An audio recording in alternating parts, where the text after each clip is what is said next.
Hi guys and welcome. This is Jen Gaeta Siciliano, artist, memoir writer, bipolar psychiatric survivor, and your host of Not As Crazy As You Think podcast, the place that offers an alternative perspective on mental illness, highlighting creativity, non-conventional healing, and breaking on through to the other side. If you are ready for a new narrative on the mental realm that celebrates crazy and cool without penalty, then Not As Crazy As You Think is for you. This is Jen Gaeta Siciliano, your host of Not As Crazy As You Think podcast. And I have to say, today I was so looking forward to this experience in meeting up with Michelle Williams, aka the Freedom Fairy on Instagram and others, YouTube, different platforms.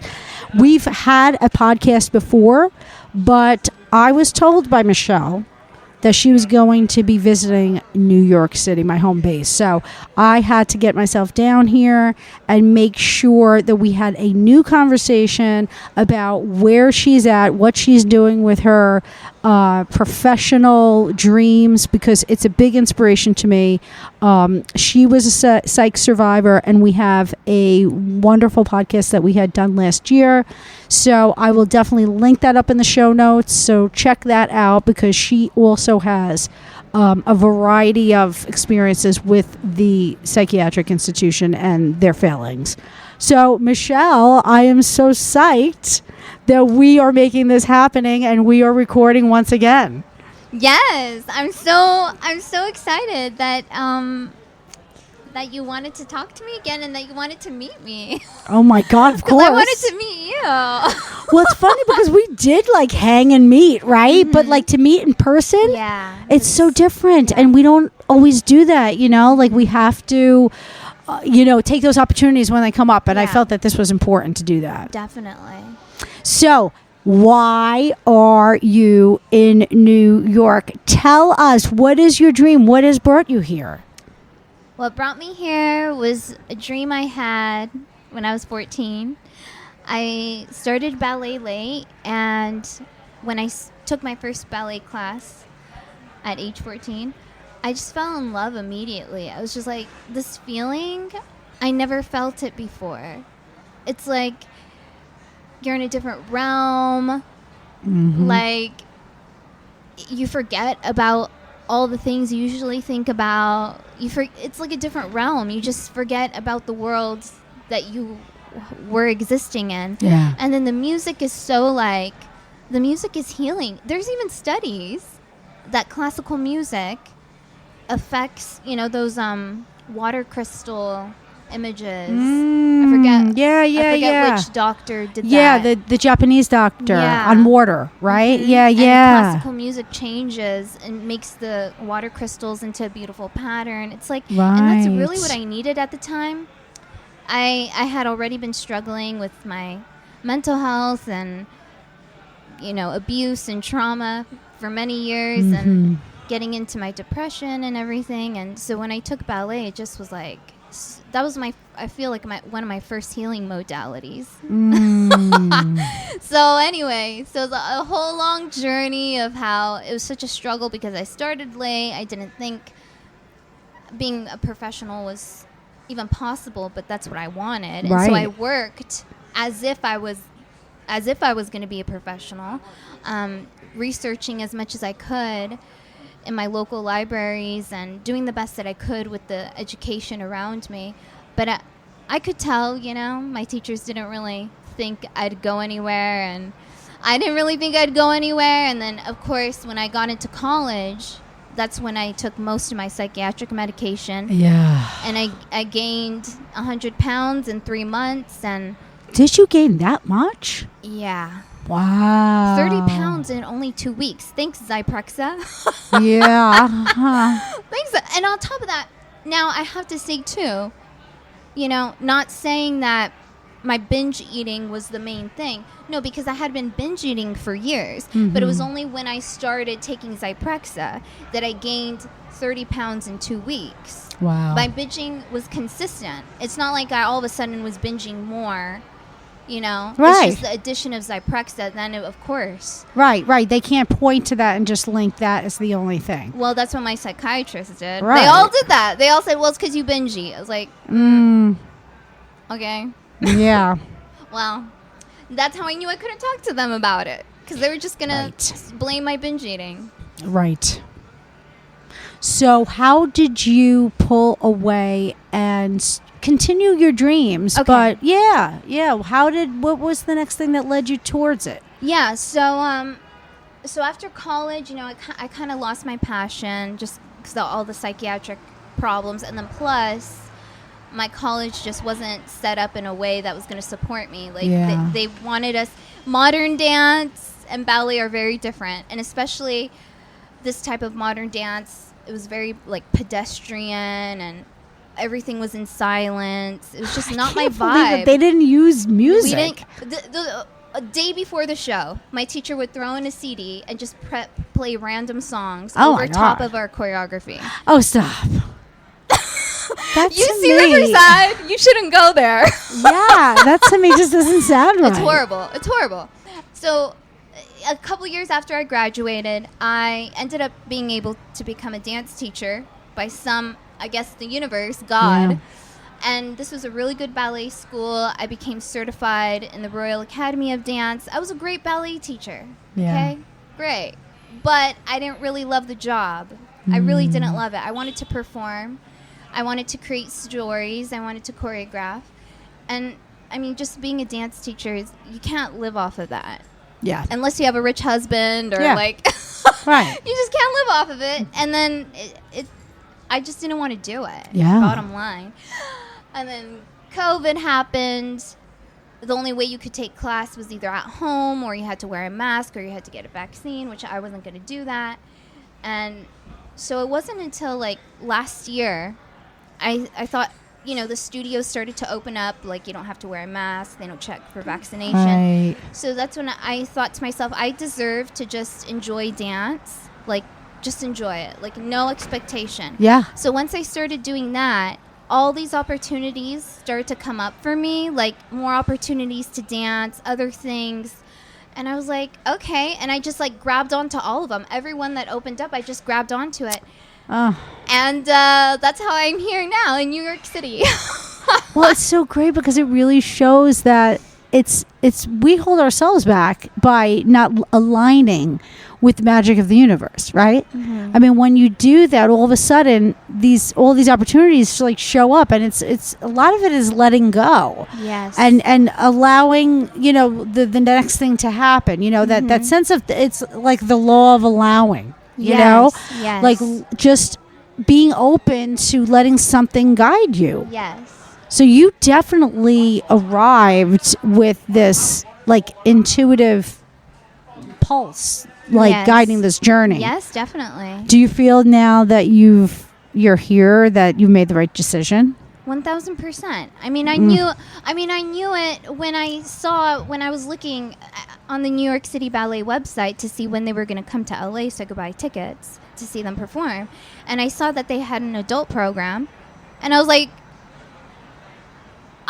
there's no way when I started ballet as a teenager, there's no way I could have ever taken class at New York City Ballet just because I started late. Like I could barely take class at a local studio. They didn't even really want me there. Yeah. Because I was too old. So it's like you had to get almost like all this college training to get to where you are now to arrive at the New York City Ballet. I went backwards in a way. It's like I started late and then I went back. It's just so weird. But I really feel like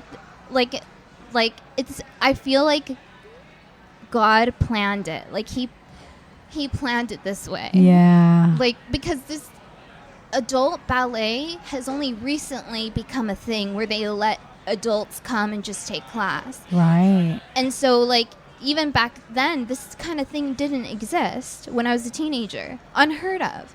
And it's only now when I start believing in myself that now it's open.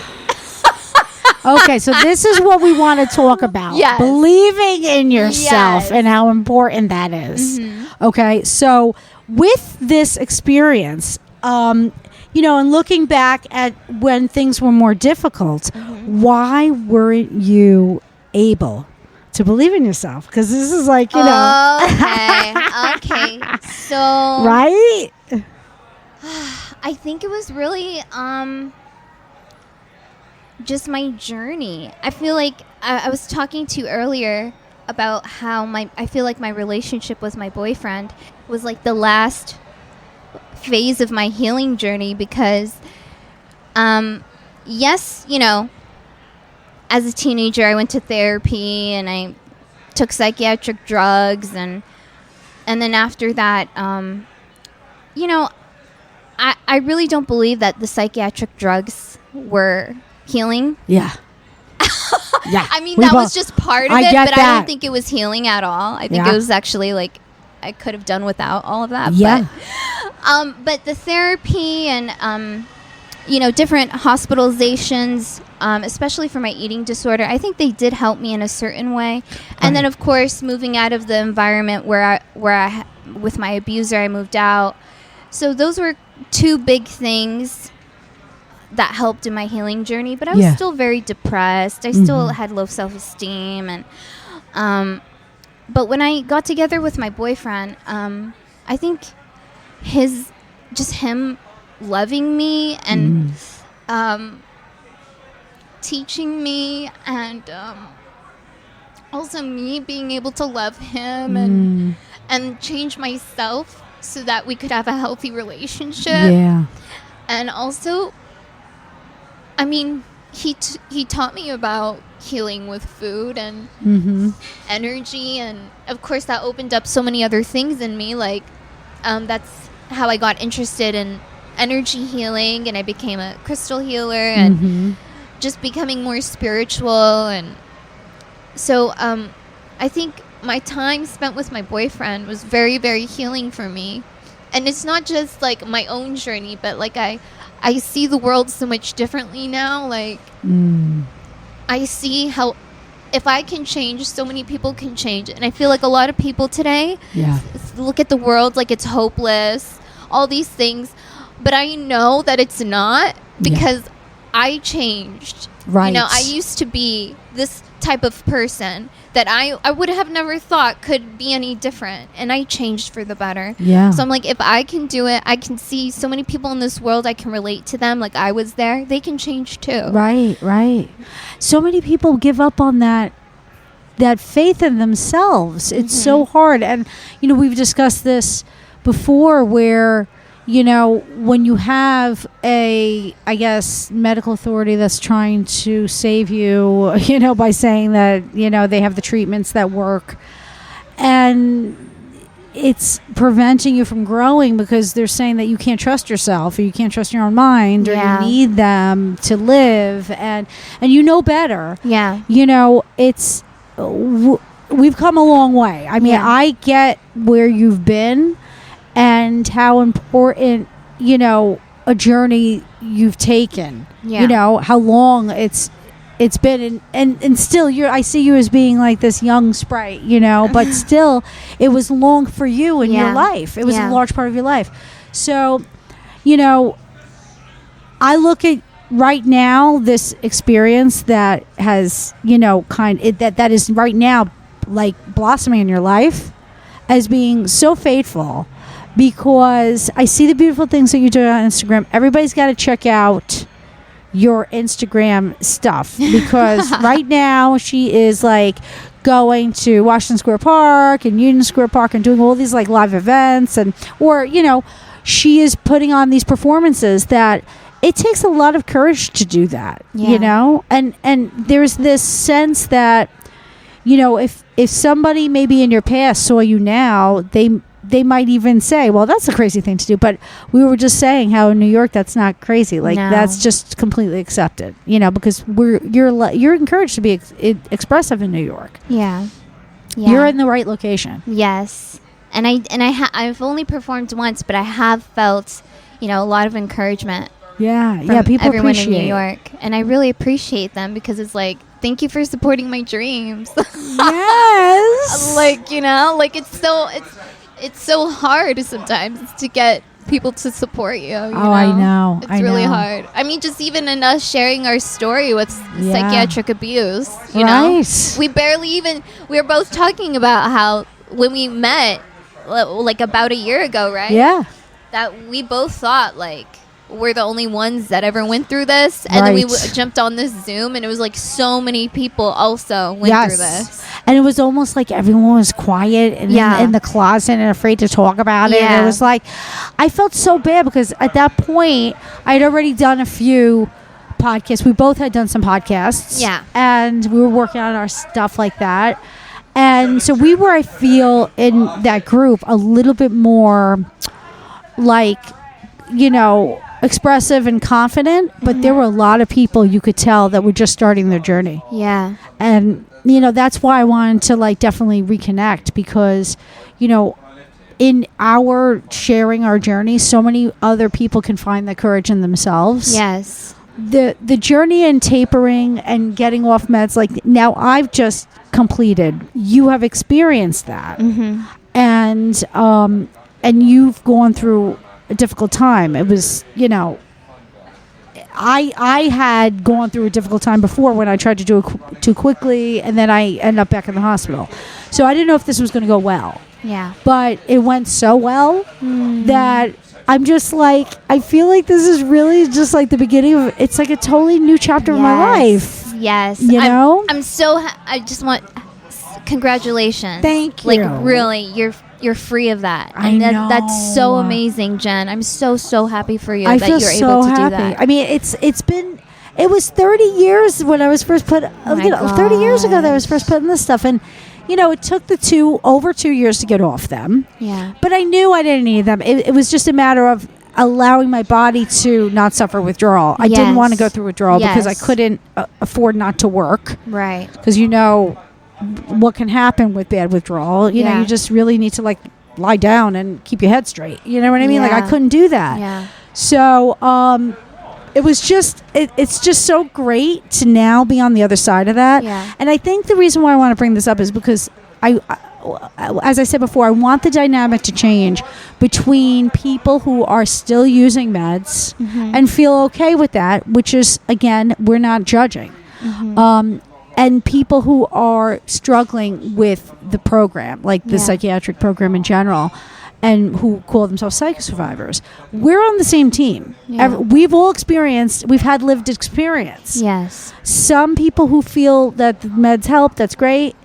But, you know, a lot of us have moved on from that. Yes. So, you know, we still want, like, we know that maintaining mental health is so important, but we're choosing another way. Yes. And I see like what you're doing right now and following your voice and following your dreams and following your intuition. Like that to me is maintaining your mental health. Yes. You know what I'm saying? Yes. 1000% it is. Yes. Because it is so heartbreaking to like be always like thinking about your dream. Like I was just thinking about this. There's been so many times where people have asked like, oh, on a different timeline, like what would you have done with your life? And always my answer is like, oh, to be a professional ballet dancer. But it's like, but why not now? Right. Why not now, girl? Now? Exactly. Why not? And let me just say something. Professional, because this whole thing, and especially in the ballet world, like, oh, you have to be with a company or whatever. Listen, all what it means is you get paid to dance. That's all what it means. That's right. So I'm dancing in the park. Right. You throw money at me. Yeah. I mean, put it in my box, but my tip box, or you send it to my Venmo. But I'm a professional dancer. So. That's right. That's right. So I'm a professional dancer. Yes, I am. But see, this is the beautiful mindset, isn't it? It's like if you put yourself in that mindset, and you can do that in New York. Yeah. There's this sense that when you come here with a dream, you know, like there's the abilities to not only within yourself to achieve it, but within like I guess the magic of this like city. Yeah. You know what I mean? Like things open up, like you notice things and things call to you and you meet the right people and you take the right class and you know, and then suddenly opportunities show. this is the best place for dance. This I'm is the so best place. happy you found People it. appreciate it more. This is where the most money is for dance. It's just the best place for dance. Yeah. People come here from all over the world to do dance. It's come here to dance. If you want to be a dancer, come here. You have to come here. Don't go to LA. She's not going back home to California anymore. No. Mm-mm. And all I had to do was believe in myself. That's all I had to do. I mean, of course, hard work, but I was always gonna work hard for my dream. That's that was right. a given. I was That's already right. doing that at age 14. Exactly. But it's like I just didn't believe in myself. See, it comes down to this, doesn't it? Yeah. Believing in yourself. When I saw that you were coming down here, and I was given such like inspiration from it, because it just brought me back to when I was following my dreams, like, you know, when I was younger and had vision for myself, and things went wrong. You know what I mean? As sometimes life provides us with those experiences for one reason or another, to take us off the path to get us maybe back on it 30 years later. I don't know. Yeah. But it feels like that to me now, because, you know, I'm watching you and I'm thinking, like, you're going to experience what I was hoping to experience if things went right for me. I feel that. And I really want to just bestow that your way, because there's nothing in your way. There's nothing stopping you from succeeding on every level. Thank you so much, Jen. Oh my gosh. Coming from a fellow Cancer? Yes. That's how I know it's real. Yeah, that's right. And this is the Cancer era, right? Yeah. This is the Cancer time. Yeah, well, I think Our birthdays just passed. I think it's almost going to be Leo season, if it's not already. Oh, yes, that's right. But soon. still. I mean, no, it's already. But Today. still, I think so, yeah. Yeah, today. Oh, But wow. hey, go out with a bang. That's right. And We went Leo out with a energy bang. is cool too. Yeah, Leo we like energy Leo. is the sun, it's Yep. creativity, it's Yes. performance. Yes, that's right. It's love. Yes. Which we all need. Yes. Love is healing. Love is the way to heal. You are a burst of inspiration. You are going to have wind underneath your wings. I know that you are going to continue taking flight in New York City. Thank you, Jen. Yes, It's true. I know. I feel it. I feel it too. This is a place for me. We also went to a fabulous, cool, what's it called? Peace Food Cafe? Yeah, Peace Food Cafe. Yeah. Peace Food Cafe. And we had lovely juices. Yeah, they were so cute. And I had raw lasagna. Yeah, raw lasagna. Which was amazing. And how was your rigatoni? It was all right. I think those chickpea fries were great. Oh, chickpea fries with Indian spices. It was so yummy. It was so yummy. And I don't know, that was a very nice sauce that they also accompanied. It was like a creamy kind of. Yeah, Yes, it was nice. It was yummy. It was very yummy. Really good. We did have a little escapade because we went to Central Park and it was getting rather dark. It was already dark. It was already dark. And then when I started looking at the Zoom recording, I started realizing that I might not have, or thinking, I should say, that I didn't have an SD card to record this. But so we said, you know what, we're gonna make this happen anyway, and we're gonna go and check it out. Let's just go get a card at Duane Reade. And it was 2 blocks away, and it was out of the park. We said, forget it. Let's just, we'll record in one of these like sidewalk cafe things. So, but thank God, maybe I'm saying thank God because I feel like there's something that brought us out of that park. Because I had the damn SD card. Yeah, it was in there. It was in there. I didn't even need to buy it. I had to return it. Yeah, so an SD card saved our lives. I think so. I had that feeling. Yeah. There were listen, I try not to be suspicious of people, but there were a few suspicious characters, after 9 in Central Park. Yeah. You have to be careful sometimes. Yeah. So, following I want to bestow upon Michelle all the luck in the world walking through New York City as well. Being a little Californian here. Riding the city bike through Times Square, losing my earbud. Last time I rode a bike, I told Jen, last time I rode a bike was in college when I was on all those meds. Oh, God. And I couldn't even stand on I was so, my I don't know center how of you did balance it. was so messed up that I just crashed. And then until the other day when I rode a city bike through Times Square, that was so I was like shaking everywhere. Someone should have filmed me. I can't believe you did it. Put That's that on YouTube incredible. or something. That was hilarious. That's incredible. I would never. I mean, I drive a car in New York City, but that took me years and years and years to do. I didn't do it when I was young. I did it like only starting probably about 9 years ago in my lifetime. Wow. Never had I driven down here. I always took the train. Yeah. Just because, it's wild. But It's to do wild. a bike? Oh, I love the bike now. Oh, Give me a bike, wow. girl. I love the city bike. Oh, I wow. probably should get a helmet and maybe some cordless headphones. Yeah. Yeah. But I love the bike. I loved riding bikes when I was little. So to now ride are my you bike over to- your fear now? Oh, yeah. Oh, because what it wasn't fear? a fear. That's right. It was the was no- drugs. It was just the drugs The that made me like, I equilibrium. couldn't, it messed up my center of gravity. Yeah. And again, why I couldn't pursue dance even if I wanted to, because it was just I gained so much weight so fast. I was full body tremor Yeah. 24/7. Yeah. And I was slurring my speech. I was running through red lights. Oh, gosh. Thanks, Oh, yeah, I remember you bupropion. saying that. Yes. the Wellbutrin, whatchamacallit, generic. Oh, That they God. weren't even supposed to be given out. Really? But my psychiatrist was giving me samples. She didn't even write me prescription. She just gave me pills every time she saw me. Oh, God. That's a whole other...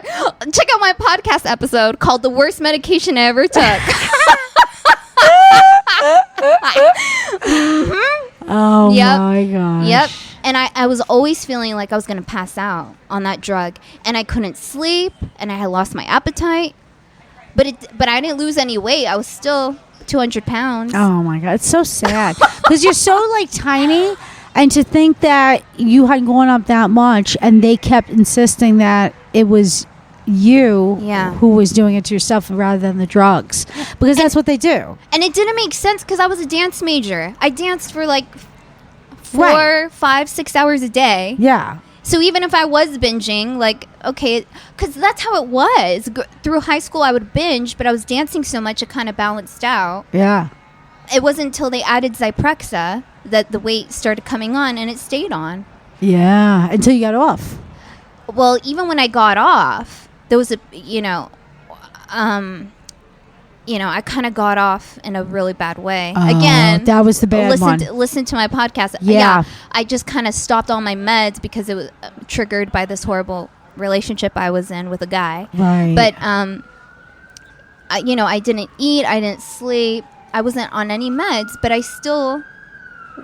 my weight was still the same. Yeah. And it wasn't until they prescribed me another medication, which I'm not going to say because I don't want people to be asking their doctors for it if they have eating disorders just to lose weight. But they prescribed me another med that I lost 70 pounds in 1 month. Oh, my God. That's so bad for you. And it's like, okay, like I've been telling my doctor, multiple doctors for years, Zyprexa is making me gain weight, and they just kept saying, oh no, it's your binge eating, Then I had this crisis where I stopped all my meds, and I blew up at my therapist, I blew up at my psychiatrist, and so all she had to do is write me a different prescription. Why didn't she do that? Like, because 4 years ago. Yeah, they don't revisit anything like that. It's always like, oh, keep going down because it's too much work. Because first of all, the whole system doesn't work. Yeah. So it's like they figure, oh, okay, well, let's just like keep going down the same course or raise the dose. Like that's all they do. That's all they do. They never take away. No. They never question. And they never question another doctor. They never like, so many times I went to a new psychiatrist and they never went back and were like, oh, maybe the psychiatrist was wrong. No. Right. They were always like, oh no, the doctor's right. The doctor's right. The doctor's right. You're fucked up or whatever. Yeah, yeah. And it's so funny. It's with no test. There's never anything that goes with it, right? It's just because the doctor said so. And they don't even talk to each other. No. They just say, oh, that's what you were on over there. Cool. So you're still on it now. Yeah, yeah. But I'm like, no, but I can't sleep. No, you're still on it. But I can't eat. No, you're still on. No, but I gained 100 pounds this year. No, you're still like, what? I'm running through red lights, girl. Ugh. Okay? Like, I don't know about that. It's just too much. Yeah. But that's because they want to stay in church. You know what I mean? This Yeah. authoritative, like, this is it, we know. And again, I mean, listen, when people, and I'm saying this because I know that there's going to be people who are listening who are on these meds who feel like good about it. You may be feeling that way, and it may be assisting you in some capacity right now. But it doesn't need to be forever. No. And if you believe that, it will be forever. Okay. Yeah. But if you really feel that one day you can let this stuff go and have a transformation, allow yourself to have that dream. Yeah. It could be a one day thing in the future, you know, but when you don't have to be bothered with this anymore, it opens up like whole new avenues of growth. Yeah. And there's different ways to grow and get better from mental distress. So many ways that do not require medication. Right. Because with the medication comes the doctor. And with the doctor comes the consistent reminder that you're ill and that you're incapable to trust yourself. Yeah. And what we're discussing in this episode is having the faith in yourself. Yes. You know, believing in yourself. How do you do that? Well, sometimes you have to say no to the people who don't believe in you. Yeah. And unfortunately, whenever you're involved with a psychiatrist, they're not believing in you. No. And another thing is sometimes you do know better than your doctor. Yes. Yes. And I knew better than my doctor. Right. I knew better than all of them. But I was just too scared because I didn't want to end up back in the mental hospital. Right. I know that feeling. Oh, that is a place you want to avoid at all costs. I mean, but it's a beautiful thing because the message is you can come out on the other side. Yes. So all these brand new things are going to be in store. And I want to include some snippets. Okay. Okay? Sure. Like maybe in the YouTube video of this audio recording. Okay. Some things that you do, you know, that you have taken little shots of. Oh, some dance videos? Yes. Okay, great. Right? Yeah, Wouldn't that be fun? Yes. I'm so happy. Thank you, Jen. Cool. Yes, see? yes. People want to see me dance. Yeah, man. See, take that, all those teachers who thought I wouldn't ever do anything. Yeah. Who were just like, nah, she's too old. I can't believe it made you believe that. That's such a fallacy in dance that they do that sometimes, you know? It doesn't mean if you start late, you can't find the inspiration and the power and the passion within to go the full distance. Yeah. And many people give up when they start early. You know what I mean? Exactly. So it's not like that's the only way. Right. It found you. Yes. So, Michelle, good luck with everything in New York, and maybe we'll do this again soon. Yes. Thank you so much, Jen. Yes. Thank you. Love hanging out with you. Thanks for listening to Not As Crazy As You Think, and don't forget to subscribe to my YouTube channel. And remember, mental health is attainable for anyone, especially those labeled with mental illness. Until next time, peace out.